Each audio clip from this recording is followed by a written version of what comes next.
Hi, everyone, and welcome to another episode of DMV Confidential. I'm Kenzie Chase. And I'm Jenny Gable. And today we wanted to talk to you about another case. So the case we want to bring to you today is about a 24-year-old DC police officer who was found murdered in her Montgomery County home in 1995. So on this case, there was actually a moment where it was almost on the brink of resolution, and then it changed. So we're going to talk about that a little bit more. Yeah, so 24-year-old Denna Campbell, she was a 4-year veteran of the DC Police Department when she was found shot in her Silver Spring apartment. It was on September 16th, 1995. She was actually living with her boyfriend at the time, and he is the one who called police around 5 a.m. that morning and said that somebody had broken into his apartment. He just got there, and he found Campbell bloodied on the floor. Yeah, and he did tell investigators, he did tell dispatch, that she had been shot. Yeah. And then he also added, she's a police officer. Yeah. So based on this information, they kind of upgrade the call from an armed robbery to a murder, just based off the information that, was provided. And just something so we can clear this up going forward. At the time of this whole thing happening, he was actually known by the name Kenneth Wansum. But in 2021, he changed his name to Amir Ali. So for the remainder of this episode, we're actually going to just be calling him Amir, but just know at the time that he was known by a different name. Right. So yeah. He calls police and tells them that he sees her bloodied on the floor, that she's dead. And they actually at one point, according to filings, dispatch asked him if he could check on her. They thought this was a little bit weird as well because he apparently refused and hung up the phone. Yeah. Which, I guess we don't really know what was going through his head at that time. If he really just came home and found this scene and his girlfriend is on the floor, she had been shot. Could have just been in shock. There's probably so much emotion. Didn't know how to react. I head. can't imagine walking into something like that. Yeah. But that's just something that they noted that they thought was at the time a little bit odd. Yeah. And so then they actually get to the scene, and that's when they kind of describe sort of what they saw. One of the things that they noticed almost right away is actually Amir himself. Right.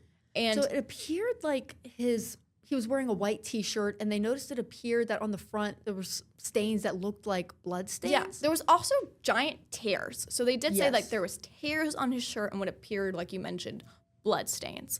Yeah. Then they obviously also go and they find Campbell. Yeah. And she was actually in a weird state too, where she was sort of wrapped in a comforter. Yeah, they described that she had appeared to be wrapped in her own comforter, and she had a wrap around her head. Yeah. As well. So it wasn't actually very covered up. It actually wasn't immediately apparent to the officers on the scene that she had been shot. Yeah. So they actually thought that was also unusual because, like we mentioned, he, in the call to 911, said that she had been shot. And Right.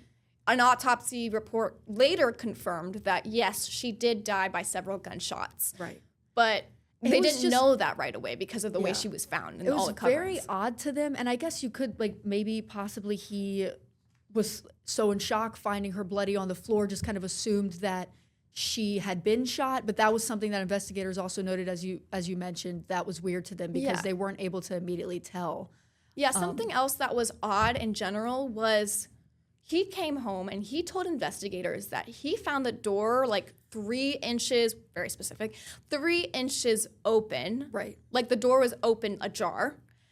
But investigators noted that was a little odd just because his keys were actually in the Right. door. Almost as if, you put your keys in, turn it, and Right. open the door. Why would you So put they were your- like, why would he have tried to open the door if the door was already open, saying Yeah. that someone had forced their way in? Because again, he told them that he had just gotten there and found her this Yeah. way. Another thing that kind of stuck with me is that, again, they mentioned that somebody had forced their way into the home, maybe as a burglary, but a lot of items were actually out in the open, like Campbell's purse and other valuables like that hadn't been taken. Yeah, so that was odd to investigators too. There was also reportedly no signs of forced entry, nothing that appeared suspicious as far as windows. I mean, The you doorknob think, didn't seem like someone had tried to break in. Yeah, right? so it's looking very odd and unusual right off right off the bat. I mean, like you mentioned, you know, her purse is out. You know, if someone came in and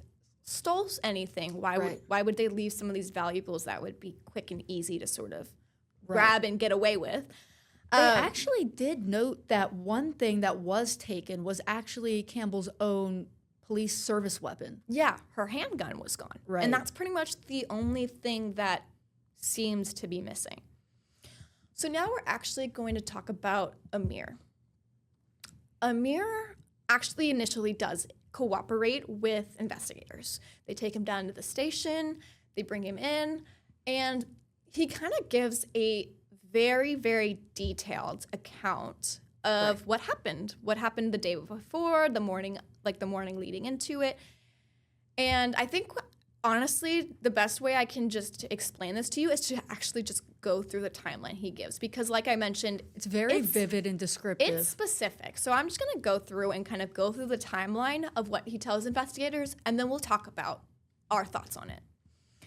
So on September 16th, the day of the murder, he said around 1:30 he picked Campbell up from McDonald's in Benning Road, which, by the way, she was a 4-year veteran of the police department in D.C., the D.C. Police Department, but she was also a part-time security guard at that McDonald's. So he picked her up from work at around 1:30 a.m. Then around 2:40 a.m. is when they get back home to their apartment in Montgomery County. At 3:20 a.m., he says that she asked him to go to the store and pick up a few items. Specifically, he says that she asked him to pick up some ginger ale, Listerine, and toothpaste, because I guess they were out. Mouthwash too, right? Yeah. He listed like very specific items that she had asked him to pick up. So, which I don't know why you'd go there at 3:20 a.m. to pick up these items. You would think you would just wait till, you know, it's later in the morning. But apparently this is what he's telling investigators. So at 3:20 a.m., he leaves. He goes to pick up these items. He says she was going to bed too, right? Yeah. He did also say that Campbell was, you know, on the bed watching TV, watching some sort of show, and like heading to bed. So she was going to bed. So then he says in between, you know, picking up these items, he decided that he was going to try to go to the Foxy Playground, which is a strip club. And he said he was going to go there to go gamble with some friends. But when he got there, you know, it was closed. Right. He also said he was going to go there to pick up his bike that he left in the kitchen. Yeah, because he's a frequent, I guess, customer there. So he had left his bike there and was just going to pick it up. Yeah, but it was closed. So then, you know, after that, he goes wandering, quote, looking for friends to hang out with. I don't think he got much luck with that, because then he goes to Duke's Seafood, which he's also a regular at. Yeah, also closed. So he goes, I mean, I don't know what place would be open at this time except for maybe like a McDonald's, but Duke's Seafood was also closed. Then he goes to the CVS to reportedly, you know, pick up these items. But then that CVS was also closed. And what I found kind of interesting about that is he actually describes the exact route he took to the he's CVS. very, very, very, very specific. So he's giving them a lot of details. Yeah, so he's actually saying, like, I took this route, I turned left here, I turned right here, I got to this CVS, but it was closed. Well, then he reportedly goes across the street around 4:05 a.m. and goes to a payphone to leave a message on Campbell's answering machine and says, quote, "Boo, I am stopping at the store to pick up some Listerine and soda and wondered if you needed anything." Right. So that was definitely we'll come back to that, because we'll come back to more on why that was. Yeah, because it's very odd that he would say that. So the next timestamp we actually have is actually 4:42 a.m. and that's after after failing at this first CVS, decided to go to the CVS in Langley Park, which he knows is open 24 hours. So he goes there to Langley Park, he pays in cash, and receipts place him there at that time at 4:42 a.m. That's when the timestamp is. Then he heads home. And on his way home, he says he stops on the side of the road. And then he gets back to his place around 5:04 that's when he makes the phone call. Right. That's when he says he walked in and found Campbell shot. So that's when police say that they got that. Around that time, they got the phone call. So somewhere between 4:42 and 5:04, he walks in and sees her in the state, calls 911. Right. Now we want to talk about this timeline because right off the rip, there was a lot of discrepancies and things that kind of raised concerns and alarm bells for investigators when they were examining. And for us. I mean, I noticed, they didn't say this in the court documents, but my own curiosity made me do this. I actually looked up their address from that McDonald's on Benning Road. And at 9 a.m. on a Monday, it only takes about 26 minutes to get there. Right. And that's, 9 a.m. on a weekday. So I can't imagine at like in the middle of the night. Yeah, in the middle of the it would night. Take as long as it took, right? Yeah. So it took them about 50 minutes, but it only is about a 26-minute drive. Right. So there's about 25 minutes there that's unaccounted for. Right. But, maybe they took a long route. We don't really know. But maybe they were talking in the car. There could be like different reasons for that. But that was interesting as well. I also noticed that. Yeah. Something that also really just kind of stuck with me is the fact that he went to the Foxy Playground and Duke's Seafood, and they were closed. But detectives mentioned that they had spoke to the managers of these places and that they knew him, that he was a regular there. So they were like, he should have known that these places were closed. I don't know about Duke's Seafood, if he was a regular there, but I do know that he was a regular at the Foxy Playground. I know that Duke's Seafood mentioned that they knew him. Okay. So I don't know if he was like as much of a regular, but they knew of him, and they both said that they figured he would know if they were open or closed. Yeah, and also the thing that I thought was interesting about that part in general too was, he said he was going there to meet up with some friends. Right. Then he went around looking for friends, but like, where are these friends? Right. Did they come forward? Did investigators ever get a hold of them? Were they there? What's going on with these friends that he was hanging out with? Right. And did none of them know that this strip club was going to be closed? Right, if there were frequents of it. Yeah. The main thing, though, that did stick with me, and this is something that they specifically note, is the phone call. So he called her from the payphone after he said that his whole reason for leaving was to get these items. Because remember, like you said, his whole reason for leaving around this time of 3:20 a.m. was to go get these items that Campbell reportedly asked him to go get. But then when he calls her, he's asking her, I'm going to CVS. Did you need anything? And this is also after the fact he said that he knew that she was going to bed. And the whole reason he left was to pick up these items. Why would you leave a thing on her answering machine if you knew she was going to bed? Why would you ask her if she needed any of these things when you knew that that's why you were out there in the first place? Right. So many questions. I think just the timeline of, because he was so descriptive and they're able to see it's not making sense to investigators here. They definitely have a lot of questions. And something I want to mention just as a general thing is being super specific is really good if you have the proof, you have the evidence, you have things that place you certain places to know that you're innocent. But some of these accounts, the more you give police, the more that they are able to sort of pick apart. Right. So I think that's exactly what they're doing with this timeline, especially when we are seeing up front in some of these discrepancies. Mm-hmm.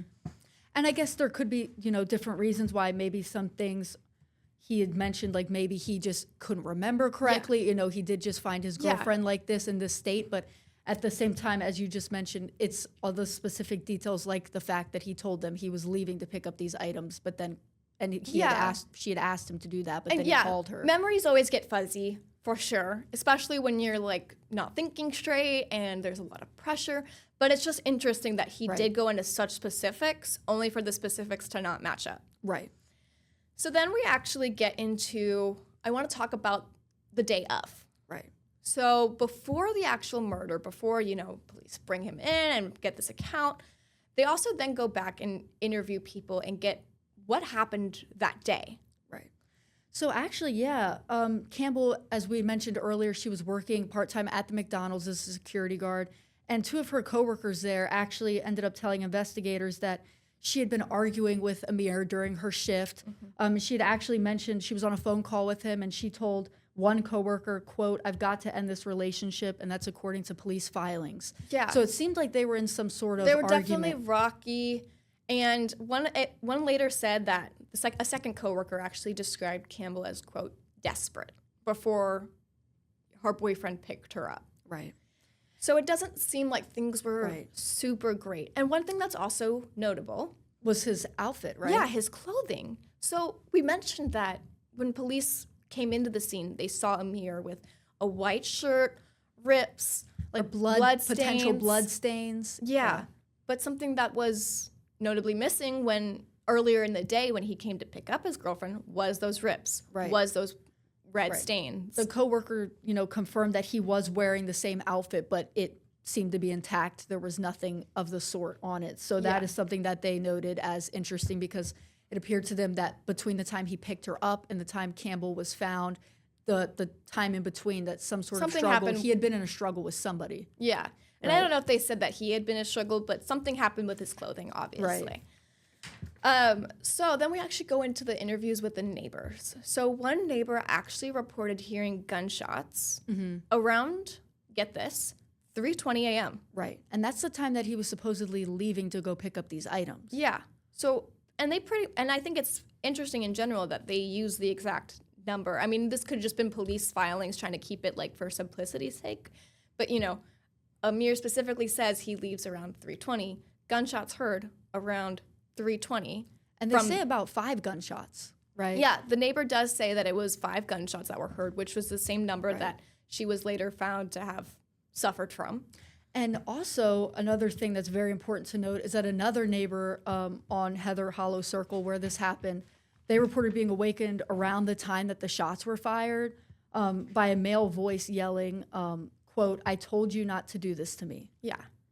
So I mean, and we knew that Campbell and Amir were reportedly not on great terms at this time. So there's a lot of things that are not looking great for Amir, according to investigators. In investigators' eyes, things are not looking super great.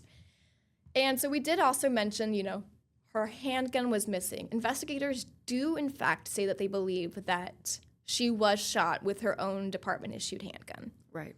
They also say that there was DNA that was recovered from her fingernail clippings. Which were actually broken off, right? Yeah, and usually when nails are broken off, it usually is indicative of some sort of struggle, like some sort of defensive, like she had fought She back. was fighting, yeah. Yeah.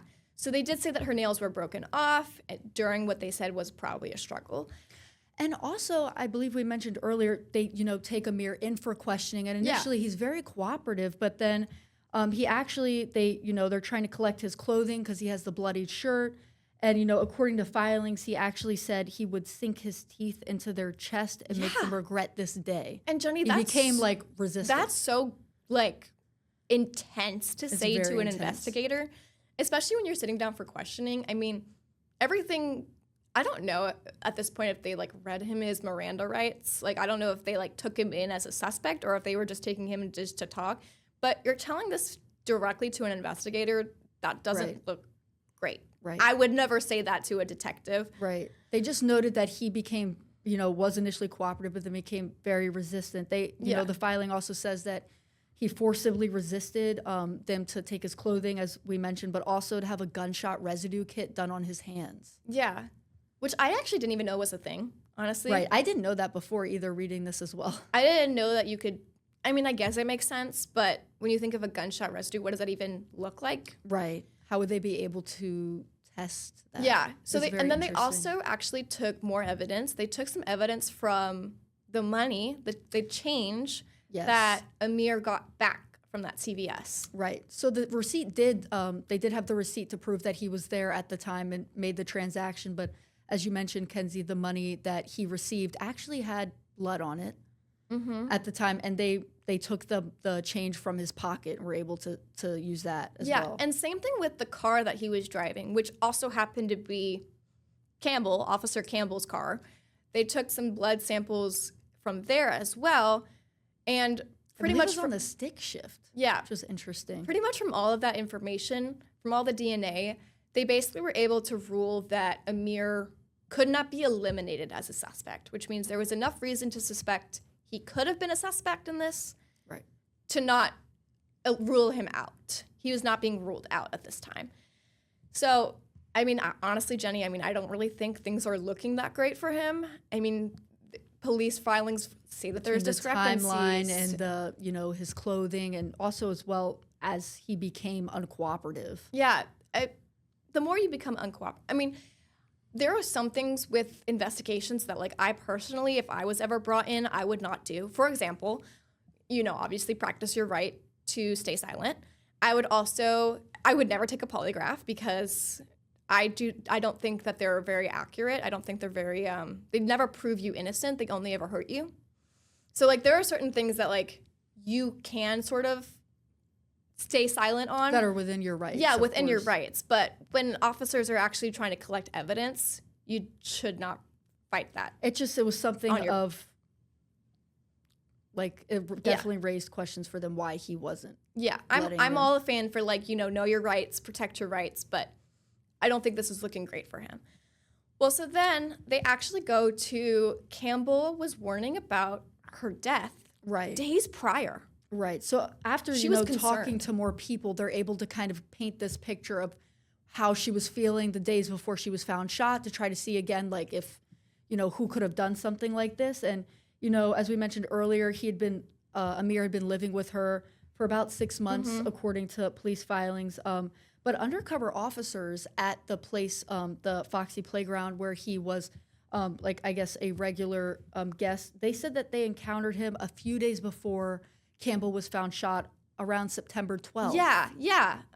And they said that he actually seemed upset with someone who they assumed was Campbell, and he was kind of saying that he believed that she was possibly cheating on him. Yeah, he might have suspected that she was cheating, according to this undercover officer, and said, quote, "I'm going to kill them both." Right. He also said something like, I mean, he's pretty graphic with some of it, but the main part that we want to get from this is that he said, quote, "I'm going to kill them both." Right. So and then they keep speaking with, neighbors and fellow officers, and they actually are able to kind of gauge from these interviews that Campbell was afraid of Amir. Yeah, because remember, she is a DC police officer, and I think that's I think that's getting a little lost right now, and so I want to bring it back that she's a DC police officer, right?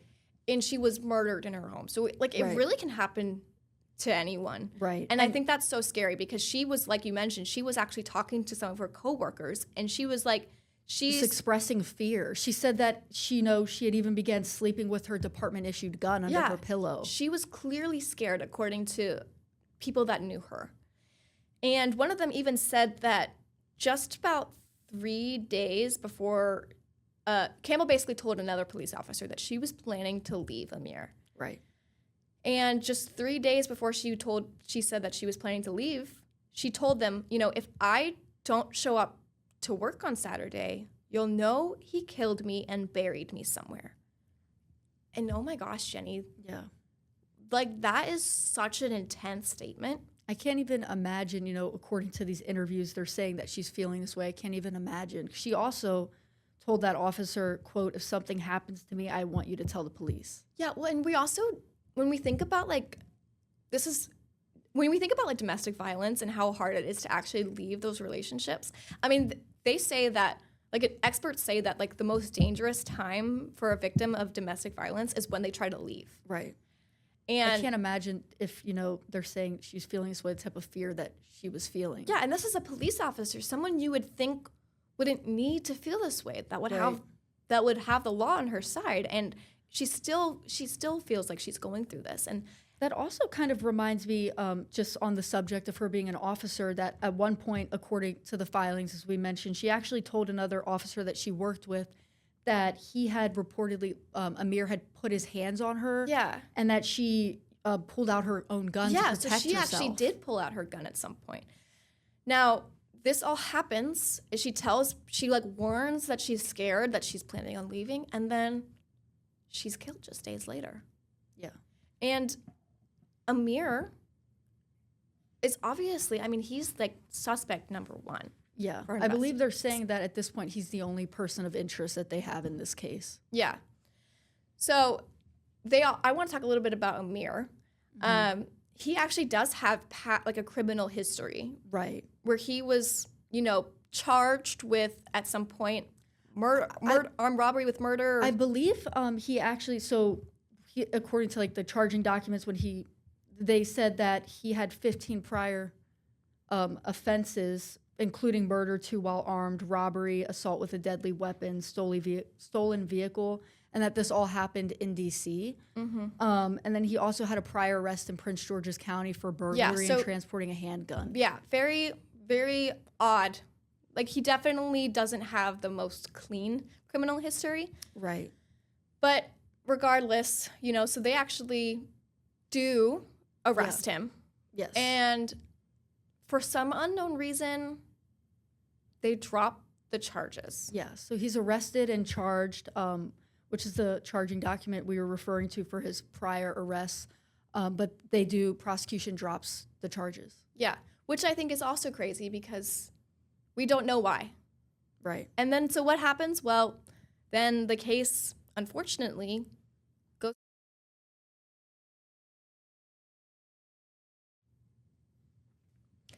So then, 30 years later, they finally decide to reopen this case.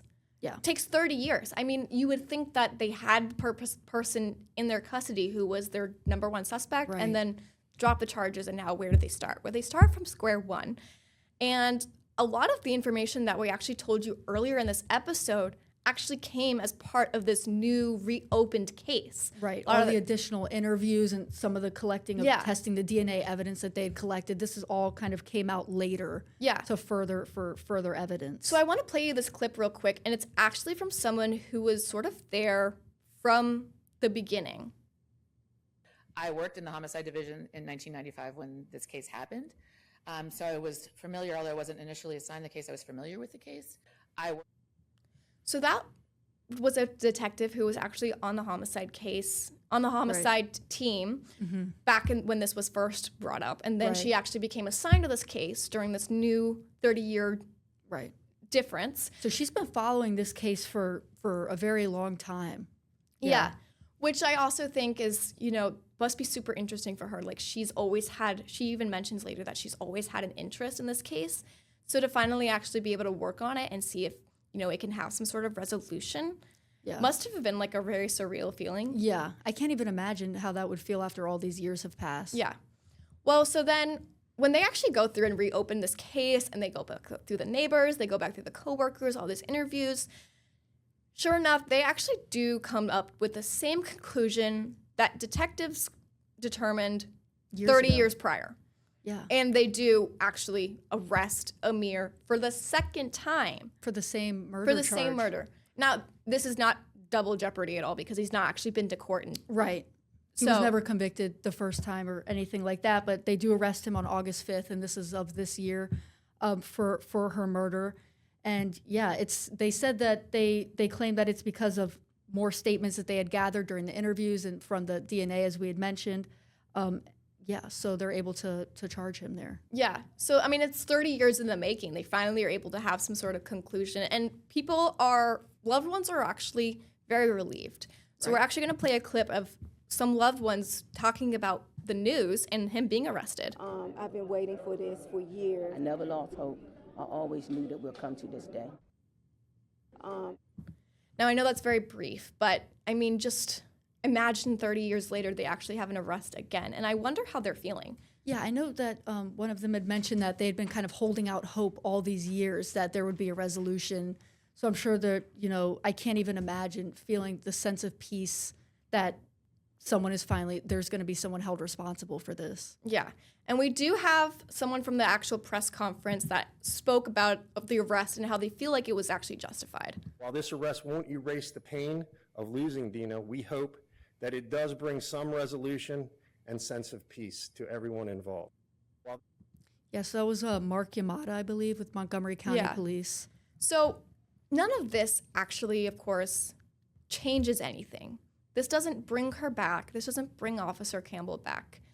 But it does offer some sort of peace to some families, I think, just because, I mean, when you think about it, I mean, this has been 30 years of just not knowing anything. And I know that they had mentioned that her mother, Campbell's mother, has passed away at this point, but that when her father found out about the arrest, the only words that he could really get out were "thank God." I know. And just think Which about is just that. Like, honestly, it's heartbreaking. after all this time, I mean, just thank God. Like, that's all you can say at that point, because the mother never got to. The mother was around, I think, when he was first arrested, but not when he was arrested again 30 years later. And just imagine how they're feeling. She wasn't able to see her, daughter get this closure and justice. Yeah. Well, and Jenny, I don't actually know that you can really say that it's full closure yet, just because he still hasn't actually been convicted. That's true. He has not been convicted, just charged. That's why we want to be careful with this, because this is obviously, I think people are obviously going to draw their own conclusions from this, but he innocent till proven guilty. That's Right. the way our court system works. It's And very important to note that he has not been convicted. He's still going through the Yes. legal process. he does actually have a hearing scheduled, and it's Yeah. coming up.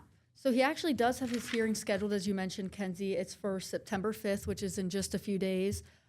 He was arrested on August 5th, and then he was actually held on $1 million bond Yeah. earlier in August. So as far as I'm aware, he's actually still in the Montgomery County correctional facility. I checked court records before this episode, and he seems to still be there. But there's still not a final conclusion to this yet, because we're still figuring it out. This is just a hearing. They still have to set if he's going to go to trial, if they're going to Right. get a There's plea still a deal. lot There's of still so process much and steps stuff to that be has taken. to, and that's just the way the justice system works. And so we don't know how this is fully going to pan out yet, but we do know that we're going to be monitoring it. We're going to be keeping up with it, and we're going to be updating you guys with it. Yeah. So I would tune in to dcnewsnow.com. I would tune into On Air. And if you want to see more episodes like this where we kind of delve into cases from around the DMV, then be sure to tune in. Yeah. And we'll see you next time for our next case.